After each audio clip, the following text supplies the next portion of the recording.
Hello and welcome back to my YouTube channel. इसका नाम है AM टू PM क्लासेस में। आप देख रहे होंगे कि आज हम लोग पढ़ने वाले हैं संयोग संज्ञा।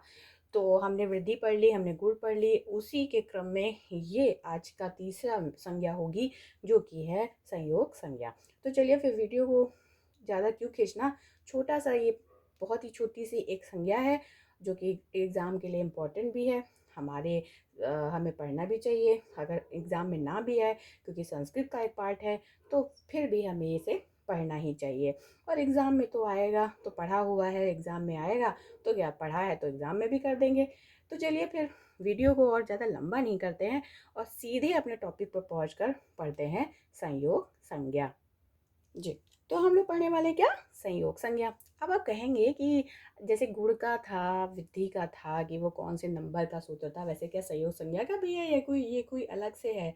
तो जी नहीं, इसका भी सूत्र का नंबर है और इसके सूत्र का नंबर है 117। ठीक है, 007 नहीं है, यहाँ पर 117 है। ओके तो 117 क्या है, यानी कि पहला अध्याय है। पहला क्या है, अध्याय है। और पहला क्या है, ये पाद है। और ये सातवां क्या है, ये इसका नंबर है। यानी कि पहले अध्याय के पहले पाद का ये सातवां सूत्र है। ठीक है, सातवां सूत्र है। अब बाकी तो पता ही है, अष्टाध्यायी पाणिनि जी तो ये तो पता ही है, तो इसको आज हम लोग यहाँ पे फिर से नहीं करने वाले। ठीक है, अब हम लोग जान लेते हैं कि पहले अध्याय के पहले पद का पहला सूत्र तो है। तो भैया अब इसका सूत्र भी तो बता दो, इसका सूत्र क्या है। भाई संयोग संज्ञा तो एक सूत्र है, पर संयोग संज्ञा का सूत्र क्या है। तो संयोग संज्ञा का जो सूत्र है उसको हम कहते हैं हलो अनंतरा, हलो अनंतरा संयोगः। क्या है, हलो अनंतरः संयोगः। ठीक है, तो भाई हलो अनंतरः संयोगा, भाई क्या कह रहा है, तो हलो अनंतरः संयोगा कह रहा है कि जो दो हल वर्ण होते हैं और उनके बीच में जब कोई स्वर वर्ण ना आए तो उसकी संयोग संज्ञा होती है। अब आप कहेंगे कि भैया ये क्या मतलब, दो हल वर्ण हो और उनके बीच में कोई स्वर ना आ रहा हो, तो ये हम कैसे करेंगे। तो उसके लिए मैं हूँ ना, मैं आपको बताती हूँ कैसे करेंगे। तो हम उसके लिए एग्ज़ाम्पल ले लेते हैं पहले। ठीक है, उसके लिए एग्ज़ाम्पल ले लेते हैं और एग्ज़ाम्पल में हमने लिख लिया अपना प्यारा पुष्प।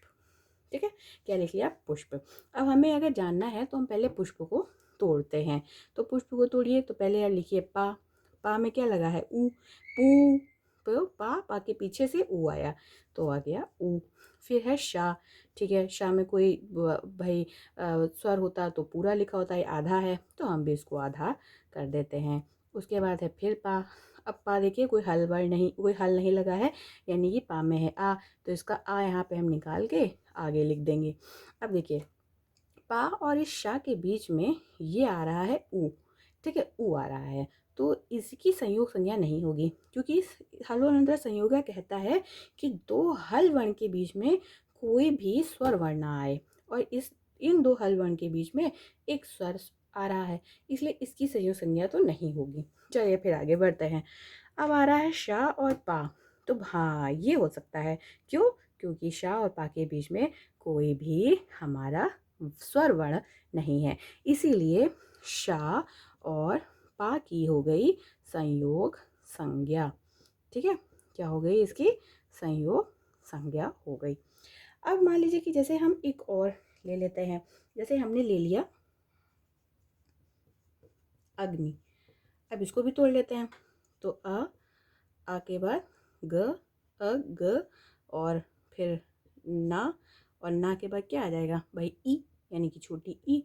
अब देखिए आ गा तो होगा नहीं, क्योंकि ये तो स्वर है, इसकी तो हमें करनी नहीं। दो स्वर हो, दो हल वर्ण हमें देखने हैं। दो हल वर्ण हमारे कहाँ हैं, गा और ना है, इसके बीच में क्या कोई स्वर है नहीं, तो यानी कि हमारे गा और ना की हो जाएगी संयोग संज्ञा।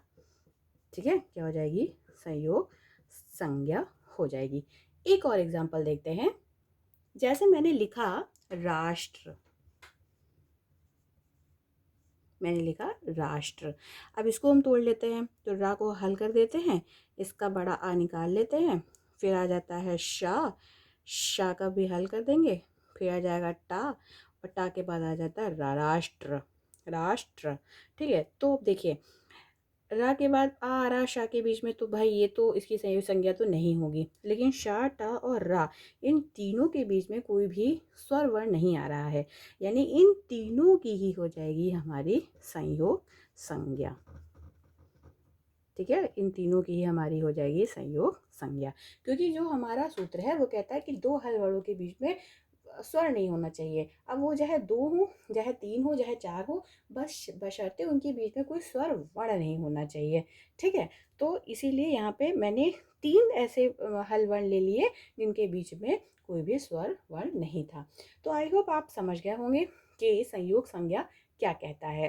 संयोग संज्ञा का सूत्र बहुत इंपॉर्टेंट है, हलो अनंतरा संयोगा। इसमें कोई वर्ण नहीं होते हैं जैसे वृद्धि और गुण में थे। यहाँ पे बस इतना समझना है कि दो हल वर्ण के बीच में कोई स्वर वर्ण ना आ रहा हो तो वहाँ पे हमारी हो जाती है हलो अनंतरा संयोगा। तो ठीक है, आज के लिए हमारे इस वीडियो में इतना ही। आपको वीडियो अच्छा लगा हो, पसंद आया हो तो वीडियो को लाइक करें, सब्सक्राइब करें और शेयर भी करें, आगे भी बढ़ाएं। जिनको नहीं पता है इसके बारे में उन्हें भी बताएं। और अगले वीडियो में मिलिएगा मुझसे, इसके आगे की और जो इम्पोर्टेंट संज्ञा है उनके बारे में हम लोग पढ़ेंगे। आज के लिए इतना ही। Thank you.